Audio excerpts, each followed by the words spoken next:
You've done the baking, and now is when you get to just sit down and just have fun. Decorate, man. That's the best part of this. And I have new icing sheets. Thinking we've got this new design for Halloween, which I think is just so damn sexy. I mean, look at that. So I laid out this cutter, which is a nice deep cutter, and it fits perfectly inside this mold. So we could use this for brownies. We could use it for Rice Krispie treats. We could use it for scotcheroos. We could use it for anything we like. I'm gonna do Full House pan cookies today. 4-ounce box, so I'm replacing about 4 ounces of these, of the chocolate chips, with Reese's Pieces. And they look Halloween-y. That's kind of cool. Will the cookies make it into the oven? Okay, I think I'm good with that, man. So I'm gonna throw these in the oven, and we're ready to make our chocolate-covered Full House cookie snacks with our new icing sheets. There's 4 designs, and I have 4 openings in said mold. So I'll pull these off.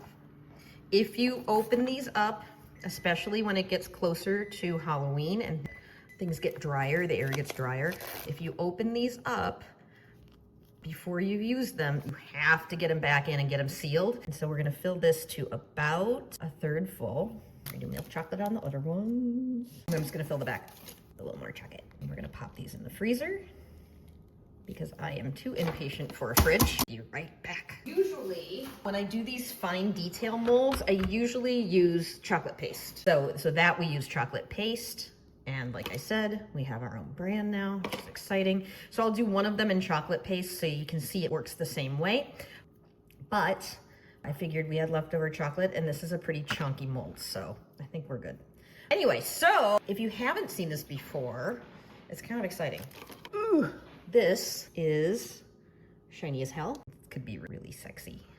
So this is black shiny as hell, which makes a really cool gunmetal. And so lighter, hello, and bat for sure. So that one's done in chocolate paste. And then I'm gonna do one in chocolate, and we'll see what the bennies are of doing this. Super exciting. Be right back. So anyway, those have been in the freezer for about 10 minutes. We're gonna pop them out, see what they do. My God, those are cool. But I can't leave well enough alone.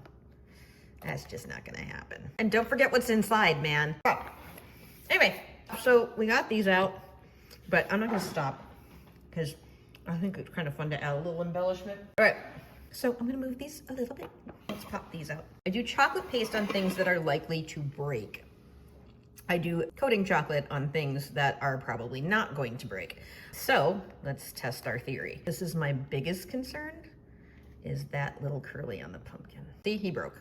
Sad. He's still really cute though. Oh.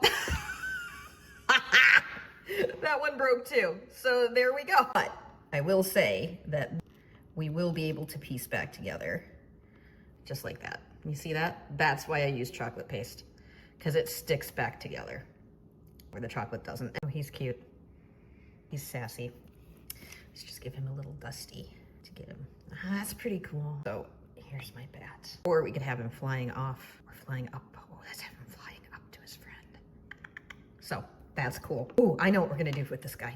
We're gonna do our edible ribbon. Have some black, we're having gold.